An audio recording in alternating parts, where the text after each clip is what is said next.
En la historia de Estados Unidos han asesinado a 4 presidentes y todas las investigaciones independientes apuntan a que los banqueros estaban detrás de todos ellos. Seguramente ya sabes que de estos 4 personajes, uno de ellos era John Kennedy y el otro Abraham Lincoln.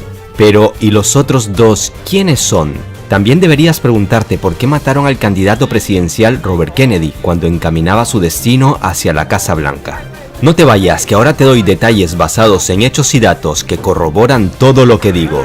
Y te quedará claro por qué asesinaron a John Kennedy, un caso que hasta el día de hoy supuestamente no está resuelto. Pero antes de esto pregúntate, si el establishment de Estados Unidos ha sido capaz de matar a 4 presidentes y al menos a un candidato presidencial, ¿entonces también son capaces de matar a líderes de otros países? La respuesta es que no solo son capaces de esto, es que ya lo han hecho en numerosas ocasiones. ¿Quieres saber por qué? En breve te lo cuento, pero te adelanto que otra vez las investigaciones independientes apuntan a la élite financiera de Estados Unidos. El Imperio del Mal y los Amos del Mundo, segunda parte. En la primera parte de esta serie, El Imperio del Mal y los Amos del Mundo, te contaba de cómo los banqueros se adueñaron del planeta con la Reserva Federal, y hasta cómo Estados Unidos llegó a traicionar a sus aliados para satisfacer a la banca. Si no has visto la primera parte, te dejo el enlace en la descripción. Pues bien, como había prometido, en esta segunda parte nuestro protagonista será John Kennedy. Pero para entender por qué fue el último presidente de Estados Unidos al que asesinaron, debes conocer por qué mataron al primero un siglo antes, o sea, a Lincoln. Mira el video hasta el final, no te decepcionaré. El vil asesinato de Abraham Lincoln.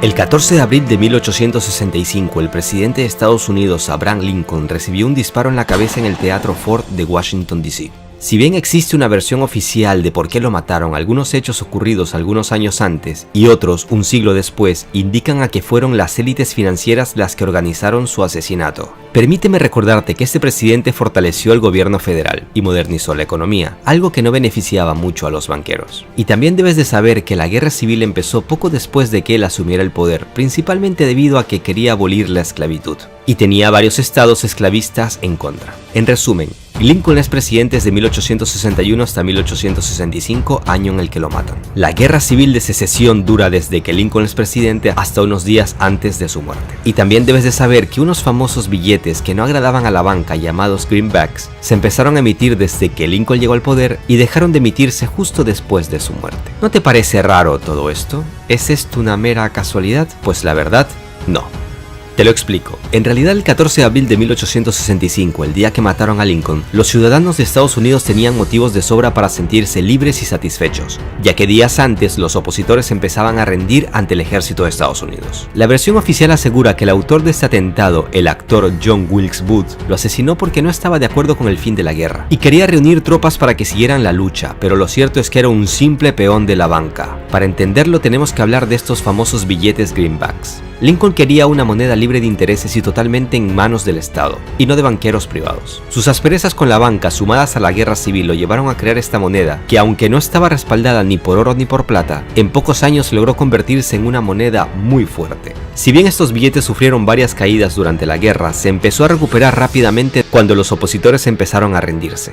Y si ya era una moneda fuerte, entonces, ¿por qué dejaron de emitirla tan solo meses después de que lo mataran? Pues es fácil entenderlo. La bala Lincoln era un claro mensaje para sus sucesores. Como veremos más adelante, el caso John Kennedy tiene muchos parecidos con la muerte de Lincoln, ya que también se enfrentó a la élite financiera y por desgracia también terminó con un disparo en la cabeza. Pero para contarte el caso Kennedy, primero debes entender el caso Lincoln y luego sacar tus propias conclusiones. Lincoln había logrado con estos billetes algo parecido a aquello por lo que lucharon otros presidentes como Andrew Jackson, o sea, oponerse al monopolio de la banca y lograr que sea el Estado el que tenga el control sobre el dinero. No en vano a Andrew Jackson, sí, el mismo que aparece en los billetes de $20, también intentaron matarlo unos 30 años antes que Lincoln, pero fallaron. ¿Por qué quisieron matarlo? Básicamente porque fue el que inició lo que se conoce como guerra bancaria, y fue, atención, el único presidente en toda la historia de Estados Unidos que logró pagar toda la deuda nacional. No en vano, de él se habla como el presidente que mató a la banca. Sin embargo, cuando dejó el poder, los banqueros volvieron a adueñarse del país. Para que lo entiendas mejor, permíteme contarte una analogía. Un doctor para ganar dinero necesita que por desgracia la gente se enferme. Y si no hay enfermos, no hay trabajo. Y si no hay trabajo, no ganan dinero. Y los bancos, al igual que los doctores, también necesitan sus enfermos. O sea, deudores, a quienes cobrarles sus intereses. Y si no hay deudores, no hay ganancias. Lo mismo pasa con los países. Las entidades financieras necesitan que siempre estén endeudados. ¿Nunca te has preguntado por qué Estados Unidos, la mayor potencia mundial, es el país que tiene la mayor deuda externa del mundo? En la primera parte te conté algunos datos importantes sobre la Reserva Federal.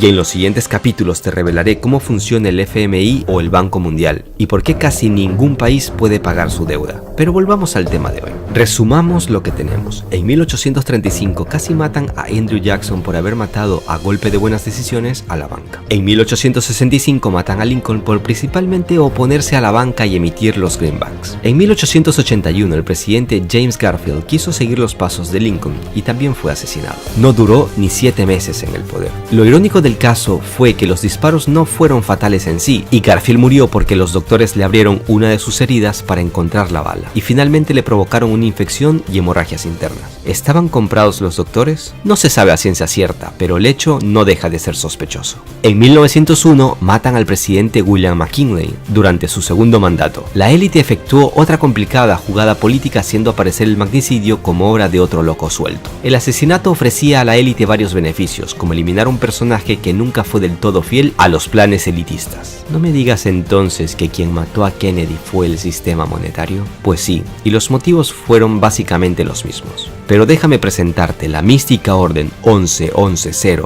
y el fragmento de uno de sus discursos donde denuncia a las sociedades secretas que gobernaban en ese entonces no solo Estados Unidos como en el siglo XIX, sino ya el mundo entero, tal y como te lo conté en la primera parte de esta serie. No te vayas, que ahora viene lo más impactante. Давайте вспомним о убийстве президента Кеннеди.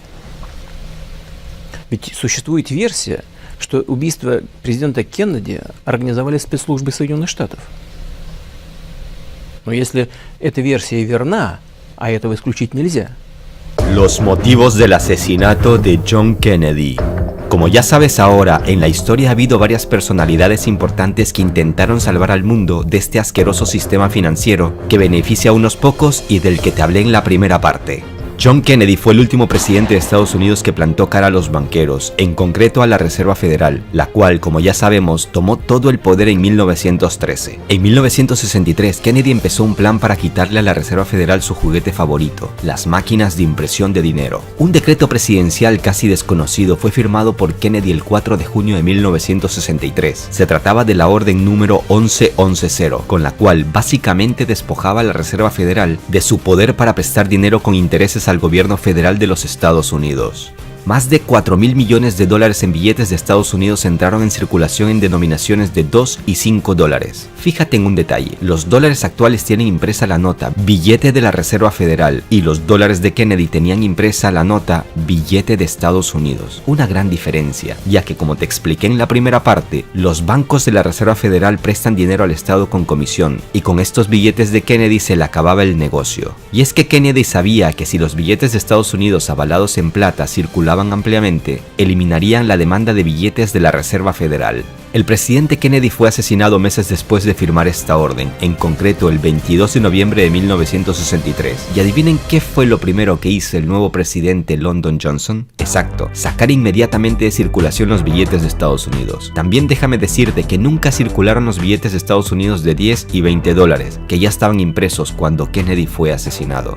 Lo curioso es que esta orden del Ejecutivo nunca se ha derogado o enmendado por cualquier orden del Ejecutivo subsiguiente. En pocas palabras, esta orden aún es válida. Quizás el asesinato de John Kennedy fue una advertencia a todos los futuros presidentes para que no interfieran en el control privado de la Reserva Federal sobre la creación de dinero. Como ya sabemos, después de Kennedy no ha habido ningún presidente que intentara plantarle cara a los banqueros. Tal parece que presidentes como Nixon, Reagan, Bush padre, Clinton, George Bush, Obama sabían con certeza que el que no conoce su historia está obligado a repetirla. Bueno, en realidad Robert Kennedy parece que tenía la intención de seguir la obra de su hermano John, pero lo mataron en plena campaña presidencial justo en el momento en que empezaba a ganar terreno a sus oponentes. Pero hay un detalle del que todavía no hemos hablado. Se trata de uno de los discursos más emblemáticos de Kennedy en 1961, donde denunciaba las sociedades secretas. Te dejo un fragmento, escúchalo y te sorprenderás.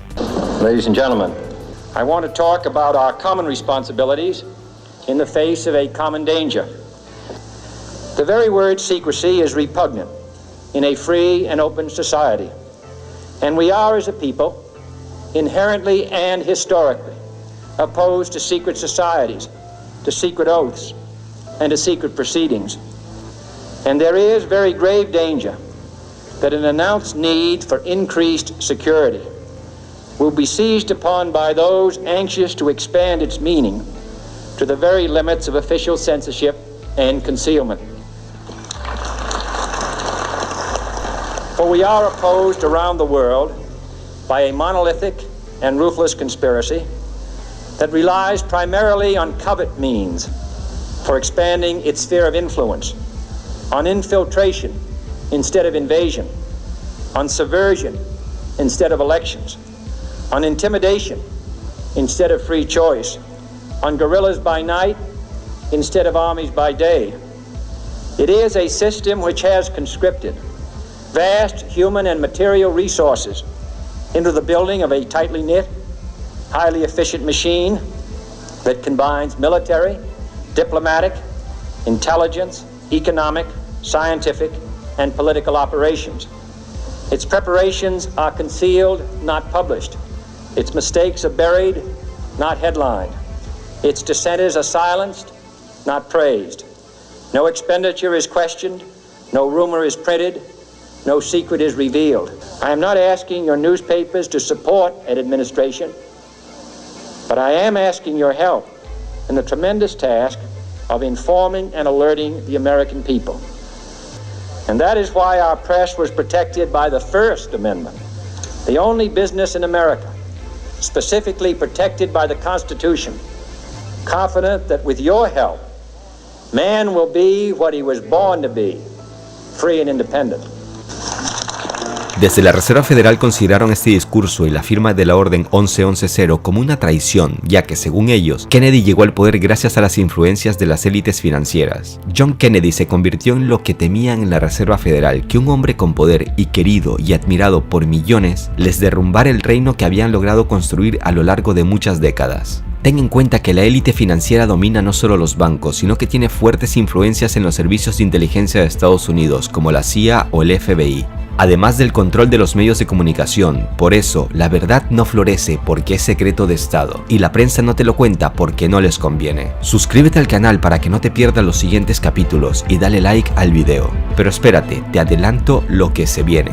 Los expertos de todo el mundo tienen algo muy claro: el dólar debió perder su estatus mundial al menos desde el año 2000, pero cada vez que parecía que su estatus iba a explotar, explotaban guerras en otros lados del mundo, en Afganistán, en Irak, en Siria, en Ucrania o en distintos países de África. En el siguiente capítulo te contaré por qué las guerras son un gran negocio. También hablaremos que los rivales de Estados Unidos como China, Rusia o Irán saben perfectamente que si el dólar cae de la noche a la mañana, no solo cae la economía de Estados Unidos, sino que el mundo se convertiría en un caos total. Por eso pensaron por mucho tiempo en una estrategia para evitar ese caos, al menos en sus países. Sobre estos y otros temas hablaremos en los siguientes capítulos de esta serie, El Imperio del Mal y los Amos del Mundo.